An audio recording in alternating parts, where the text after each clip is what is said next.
Nah, saya kata tahu mai dan awal mai tahu ni pakai paanga ke paanga ni mamano. Dan yang talang itu kita tahu ni ke food stuffs. Dan apa pun mana tu oliri warna moya ini akai dan mungkin abai. Awak ngagi kita ngah. Mak mai tala o kamata ke si akan koloa ngai fale koloa itu ayah o fema o que fai mo para o se fai mo fanti talamu para waktu que family itu pegai se me mak di Aotearoa New Zealand e Tonga mo tau ngai family hak pai e o mo tolo no kotoa mo si to fanga e fatamaki ko ni ko mau o fa pe fa kolawa aki a fanga ki container ko ni no me akai. O lai apa tu me fita ki mai anahi fai fekau. Mga siasi e poto ke New Zealand ko fe mau ke fa kolawa ta na container. Pe a botalange ki hoku coachia ka ANAHILA. Mana tu yang kau me toko mesti de fitu noa e ka kai tong no foi tama ki makau ko kalan. Ko ma fenga ko ni ke coordinate pa ko ma fa fofua e fa fone container ane afi. Kuti mana si fone container e ono ane afi. Ko tai mini mal was te fone container e ono pe do lah ya o va e uta ko ni e ahon.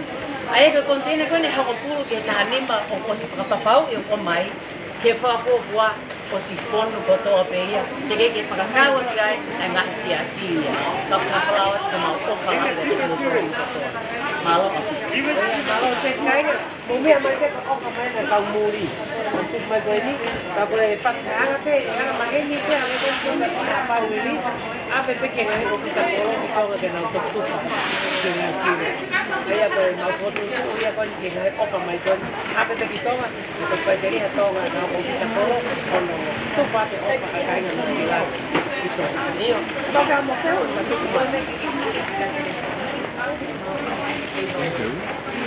Whakamaroa te whakunga a te AtaoOngo Tonga Aotearoa. I heo ngō Joint Chair o e Tonga Relief Committee, ka jENNY ka ma ANAHILA.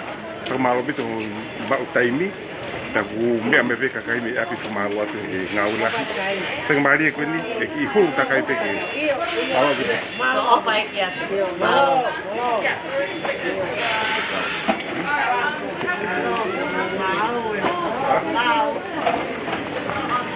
Thank you so much. Thank you, Jim.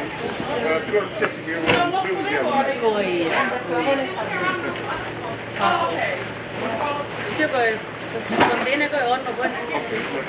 Chỉ phong cái này, thôi cái phá. Karena appeal lewat awe mau naik lewat radio atau Facebook kan, tapi appeal itu appeal kan kaki tu pun naik aku. Pun naik hok appeal naik appeal naik hok tu kita. Mo me mai ke container ono ko ni pe ba ko ngana e fonu pe ko do ne pe mai mo container na pe he ya ko container ta hanima ka mo uta ngai kai nga ke ofa yo ta ko no ho ta ko kai ko nga ofa mai ka kai kai Maria ya Tonga. Ta famalo he ofa. Sila ve família. La uesia he. Fata makpa na tula vai. Mo me mai ke kai ga. Fao. La tala move.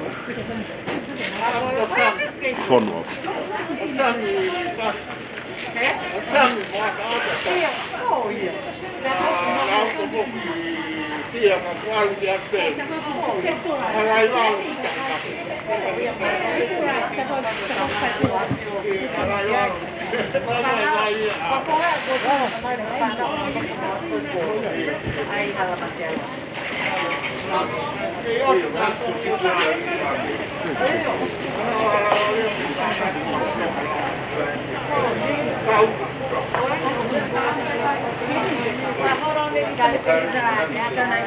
Pe ho tau whatonga i he ao ni koe. I kai ke kau tonga pe kau ku. Kau mai me kau muri. Kai ke heke. Pe ofa koe ni.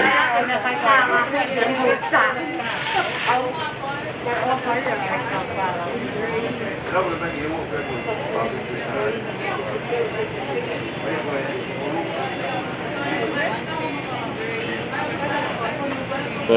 ne kau palangi kutungu make pe ya te dit ko ni mo kau muri ko pe.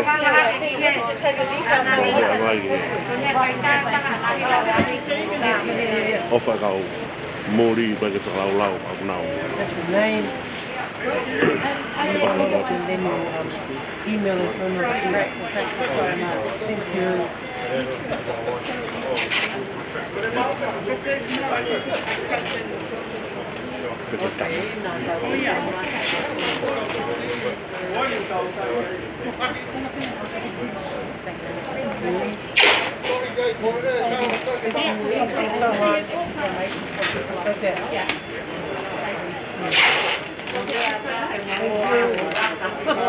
Let's take a selfie. A selfie? Yeah.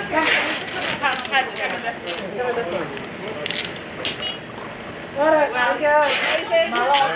Hello. God bless you both. Oh, yes. Paul, you want to come back? No, you live stream. Just say exactly what you said. So guys, we've just come in from the Waiuku community, so it's like the southwest of Auckland. We have donated a massive pallet that's been donated from Waiuku New World and the rest of the community.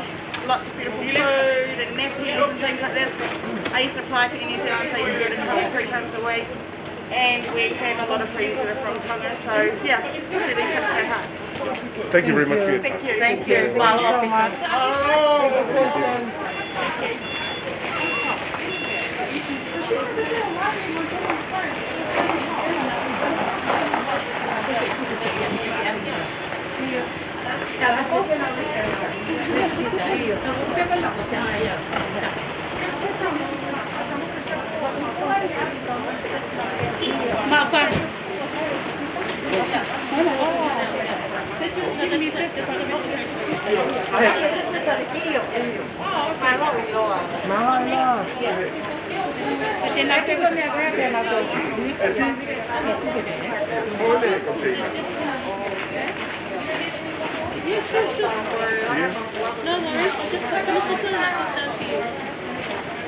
Paula. Valo. Pavo.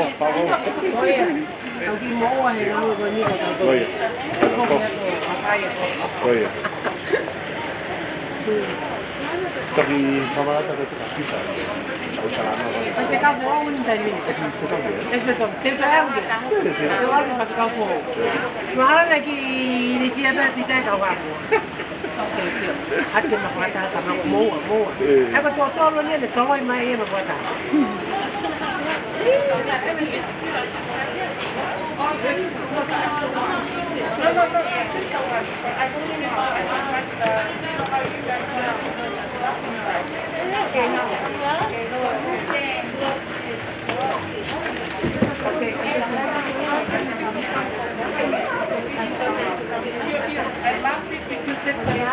Yes. Yes.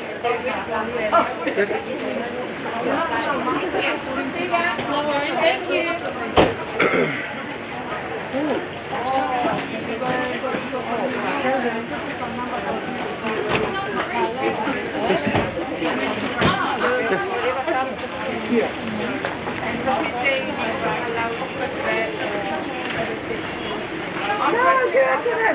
But you tell them to pay it back when they finish. It's for sharing. Please. You tell him, the one in the green jacket, you tell him to come see me. Somewhere come there now.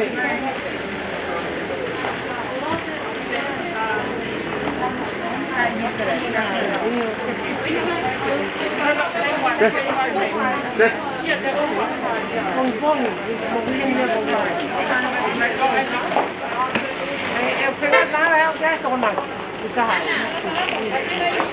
Không biết đâu we deal with. Đây người kalau nó có may thì không có phải phá bông. Nào đâu lúc kembali ke Tevas mana dalam bông itu phải kembali aku phân nông thì tao nói không có la thì không có tụi nào phá bông. cardboard boxes. Yeah. So for families, we're providing 3 Hange te le rao ki cardboard kui ke boxes, kahau to- ki he aho tona ku tau. The other Ke thing that tuai you pe awa consider waka ki putting tonga.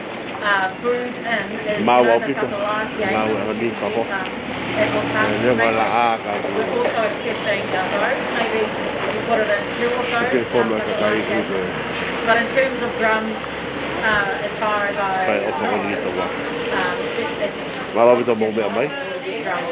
Ka mo me a ofa. A shipping place that actually had some drums over at Mānga, but I'm not